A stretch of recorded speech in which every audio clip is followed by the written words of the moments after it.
Lahat ng pinakita ko sa inyo ng mga effects ay ito ng mga effects ay ginamitan to ng deep compositing tools gamit ang Nuke na software. Okay, right. So ito na video is part 12 na ito na video. Actually, meron akong in-upload kagahapon na part 12 na video. Pero yun na video is dinilit ko. Then siyempre may rason ako kung bakit dinilit ko yun, no? So kaya itong video na ito na yung gawin natin na part 12 na video.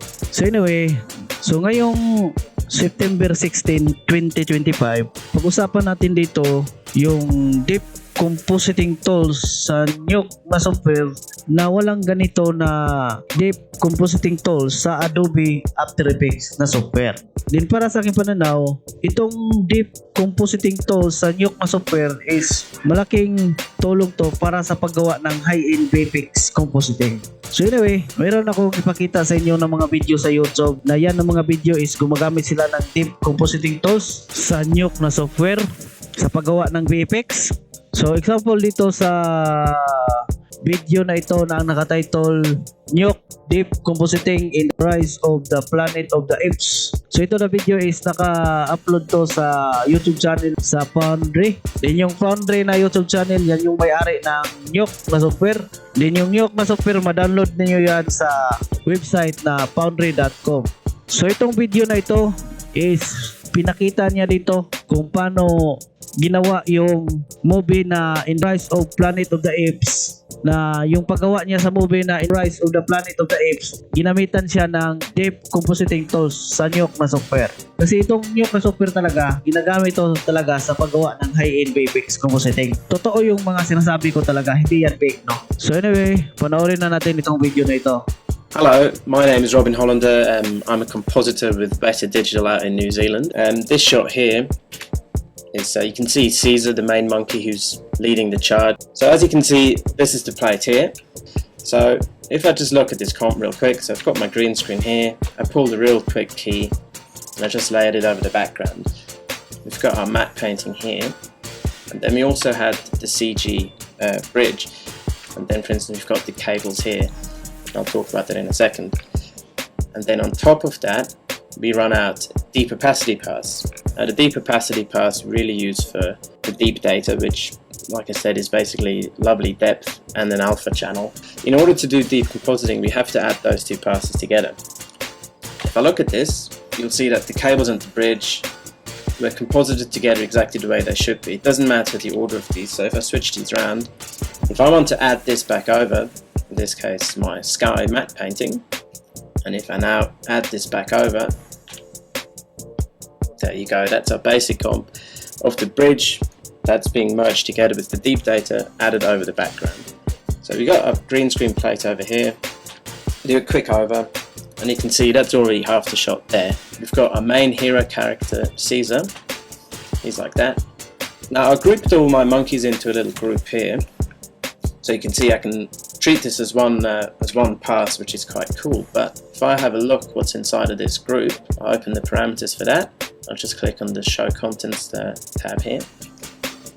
You can see I wasn't lying, there's a lot of monkeys, a lot of individual passes.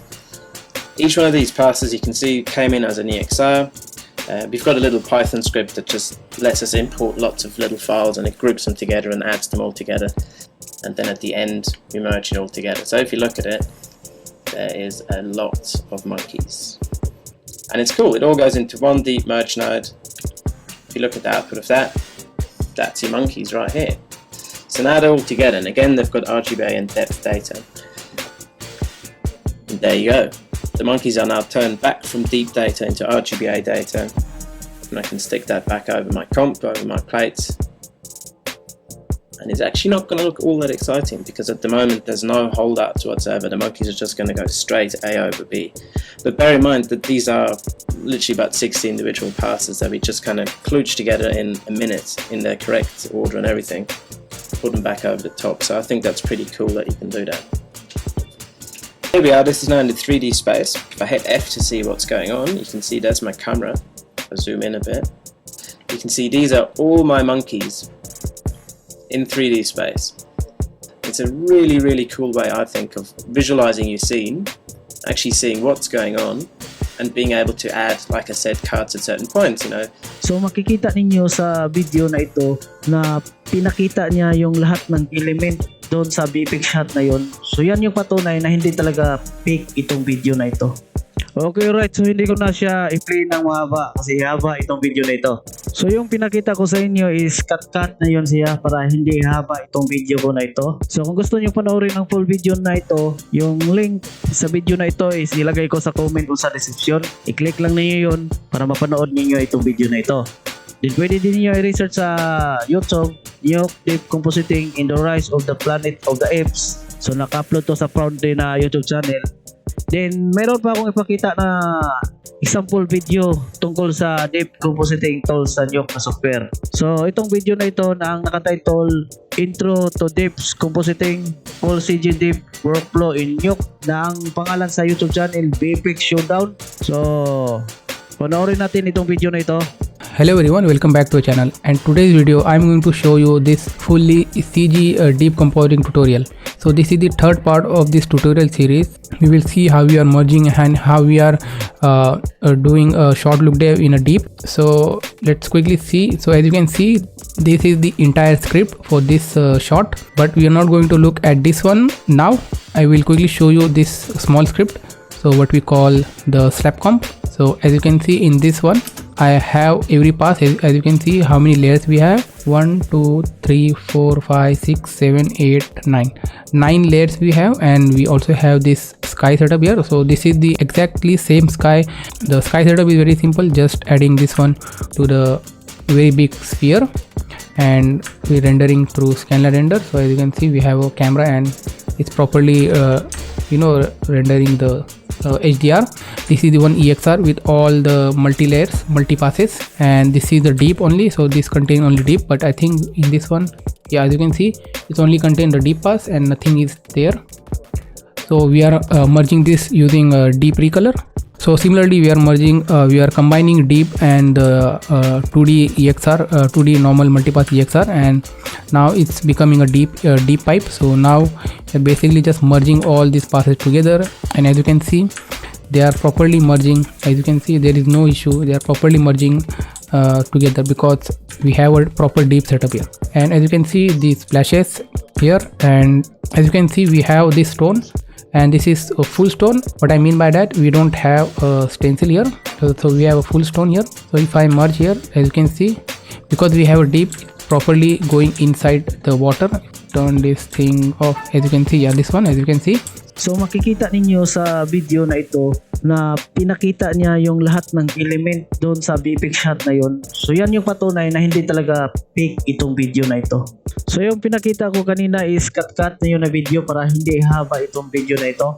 And kung gusto ninyong panoorin yung full video nito, sa video na ito na ang nakatitle Intro to Deep Compositing Full CG Deep Workflow in Nuke, hashtag compositing, hashtag deep, hashtag Udemy. So yung link sa video na ito, ilagay ko sa comment or sa description sa video ko na ito. Para kung gusto nyo panoorin itong video na ito, i-click lang nyo yun na link, or pwede din na i-research nyo itong nakatitle na Intro to Deep Compositing Full CG Deep Workflow in Nuke. So ang pangalan sa YouTube channel niya is VFX Showdown. Then ngayon, mayroon naman tayong isang video na panoorin tungkol sa deep compositing tool sa Nuke. So dito sa video na ang nakatitle Intro to Deep Compositing Full CG Deep Workflow in Nuke using Deep Holdout. So naka-upload pa rin to sa YouTube channel na VFX Showdown. So yung pinanood ko nga video kanina ay siya din yung may-ari dito sa video na ito. Kasi sa isang channel lang ito naka-upload. So i-play natin. So this is the actual shot.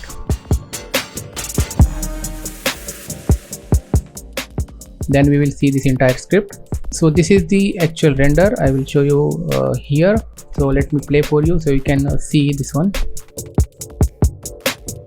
See how many layers we have. We have this main ocean layer. You can see we have this white, this water.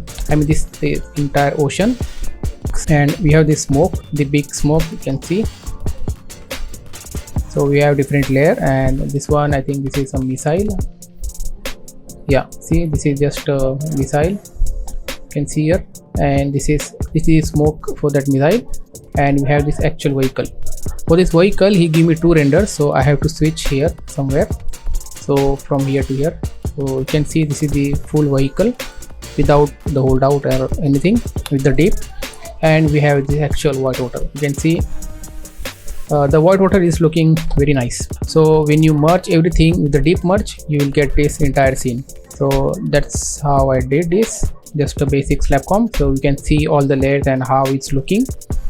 And let's see it. So this is the entire script for this shot. Let's start from the top. As I said, we have this sky. So I have this HDR from HDR Haven. So I'm using this one, industrial sunset. So this one, and I did this much of change in this one, and then I use this kanila render because we have this camera. So based on that, I just render this one. So we have this camera, and then I did a pre-comp. So we have this pre-comp for the sky. Now let's go to the frame, and so this is the actual deep layer, and zoom in, you can see I'm merging with 2D. So this is the layers I'm merging here, and again here you can see the vehicle is coming and the other layers. Let's see the one by one. What I did, I will show you the main key point of this shot so you can understand. Then they both are merging here. Alright, so if you see, this is the proper holdout, and it's merging here properly because it's holdout here, right? It's already holdout, so it will merge properly. See, I have this one, right, and I have this camera also, right? So this camera is animated here, right? That's how I create this one. See, so it's also working like a flare. So it's a flare, but it's look like a sun. And in the bottom you can see again I have using this fire layer again. Yeah, stop it here, and using this one as a heat distortion again. So in this, right, this one I'm using this camera shake and using this 2D motion blur setup here. So if you don't know, you can watch my motion blur guide where I explain everything about the setup, then lens distortion, vignetting, and the grain. So this much stuff I did in this shot. Then I have these 3 things. I reframe the shot according to the, so you can see more cinematic view. So before we have this, so what it does, it just isolate certain part based on the color values and based on the hue value. So Okay, right. So makikita ninyo dito sa video na ito na pinakita niya lahat ng element tapos kinumpositing niya. So yan yung ebidensya na itong video na ito ay hindi ito fake. Legit to na tutorial kung paano gumamit ng deep compositing tools sa Nuke na software. So itong video na ito, habang pinakita ko sa inyo, cut na yun na video, no? Para hindi na haba itong video ko na ito. Then kung gusto nyong panoorin yung full video sa video na ito na ang nakatitle Intro to Deep Compositing Full CG Deep Workflow in Nuke Using Deep Holdout #Nuke #Compositing. So yung link sa video na ito ilagay ko sa comment or sa description. So kung gusto nyong panoorin yung full video nito, i-click lang ninyo yan. Or pwede din na i-research niyo to, itong nakatitle na Full CG Deep Workflow in Nuke Using Deep Holdout #Nuke #Compositing. So ang pangalan sa YouTube channel niya is VFX Showdown. Then meron pa tayong isang video na panoorin. So dito sa video na ito na nakatitle Release Deep Compositing in Nuke Course Trailer dito sa YouTube channel na ang pangalan Compositing Academy. So itong video is silbi trailer lang to sa ginawa niyang course tungkol sa deep compositing sa Nuke software. Pero kung panoorin niyo itong video na ito na nakatitle Release Deep Compositing in Nuke Course Trailer dito sa YouTube channel na pangalan Compositing Academy, kung panoorin niyo itong video na ito, kung tingnan niyo sa description, doon nakalagay yung link sa courses kung gusto niyo bilhin yung course na ito. So anyway, play natin yan.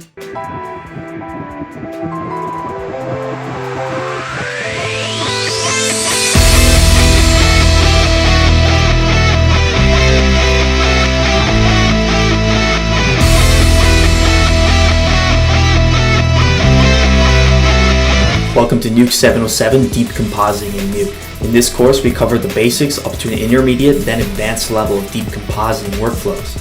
You'll be provided with a variety of projects to make sure you understand deep within the context of different shots. And even though deep is a technical concept, we'll look through the lens of an artist to understand how we can use it as a tool in our tool set.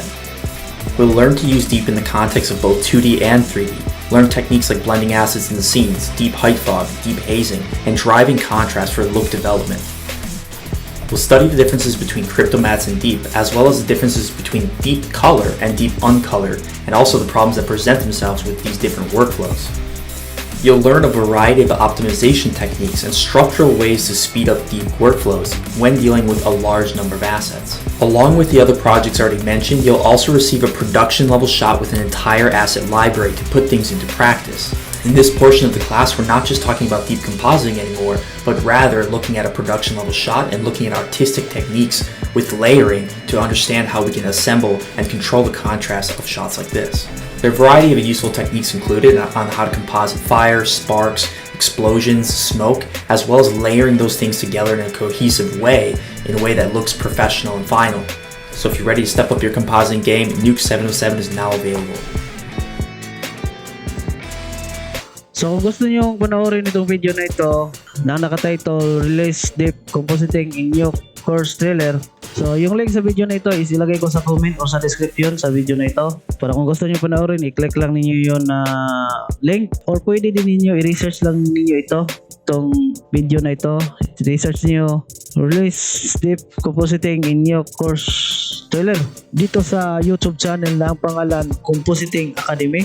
Din take note lang, itong YouTube channel na ang pangalan Compositing Academy, ito na YouTube channel na ito is talagang nagtuturo talaga to ng compositing gamit ang Nuke na software, at hindi basta-basta ang tinuturo niya dito, talagang pang high-end na VFX yung tinuturo niya dito. Then mayroon din siyang mga courses na ginawa paano mag-compositing sa Nuke na software, na yun na courses is mabibili ninyo doon sa website niya na ginawa.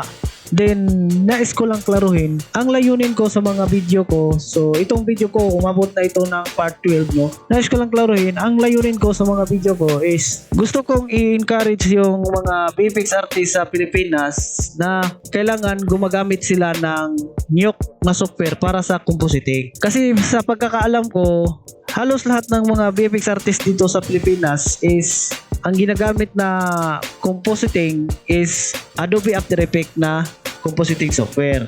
Kasi para sa aking pananaw kasi, malaking itutulong na mas ma-improve pa yung paggawa ng VFX sa movie dito sa Pilipinas kapag yung mga VFX artists ay gumagamit ng Nuke na software. Kaya ginagawa ko ito na video na Adobe After Effects versus Nuke. Pero hindi ko dinadown dito yung Adobe After Effects, ha, kasi mahal ko din yung Adobe After Effects. Then hindi ko rin sinasabi dito na hindi na dapat gagamit ng Adobe After Effects yung mga VFX artists sa Pilipinas. Kasi gusto ko pa rin na gumamit yung mga VFX artists sa Pilipinas ng Adobe After Effects. Pero yung Adobe After Effects gagamitin lang for motion graphics at sa mga simple VFX compositing lang. Hindi siya dapat gamitin sa high-end VFX compositing na marami ng files na i-compositing, kasi yung Adobe After Effects layer-based system siya. Kaya hindi siya handi gamitin at flexible gamitin sa pag-compositing sa maraming files. Kaya mayroong posibilidad na pangit yung resulta. Na kailangan ang gagamitin para sa high-end VFX compositing is Nuke talaga nga software.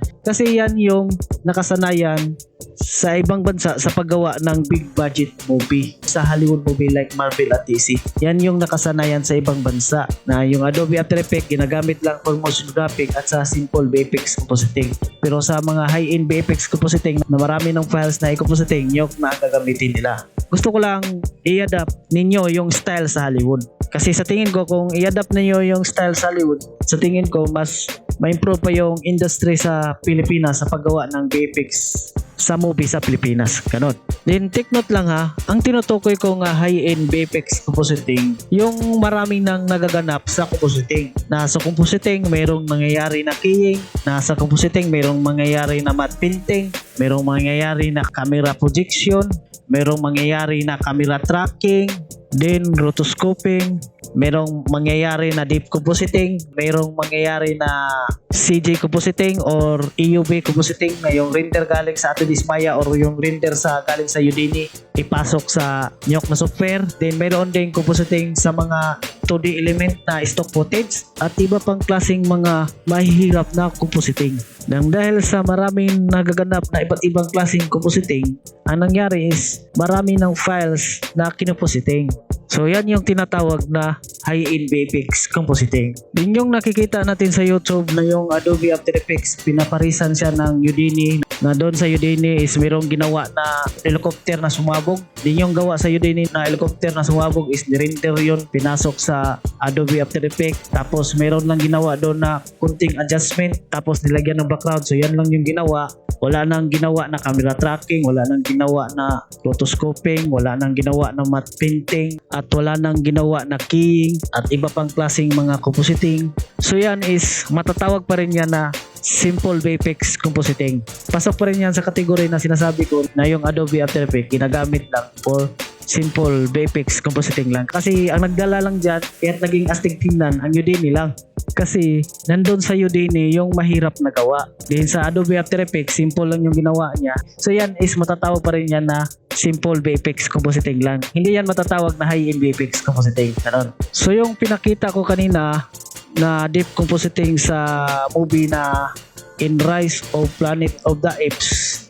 So ang ginawa dito na compositing dito na VFX shot is matatawag na ito na high-end VFX Compositing. Pero hindi talaga to totally super high-end VFX Compositing ito na VFX shot. Pero doon sa ibang VFX shot dito sa movie na ito, may ibang VFX shot dito sa movie na ito na talagang matatawag na super high-end VFX Compositing. Ito, hindi to masyadong high-end VFX Compositing pero pasok na to sa kategory na high-end VFX Compositing. Ganun. Kasi mayroon ng ginawa na keying, then mayroong ginawa na deep compositing at EUV compositing or CG compositing at iba pang klaseng compositing. Kahit paano matatawag na to na high-end VFX compositing. Itong video na ito na ang nakatitle Nuke Deep Compositing in Rise of the Planet of the Apes. Ganon.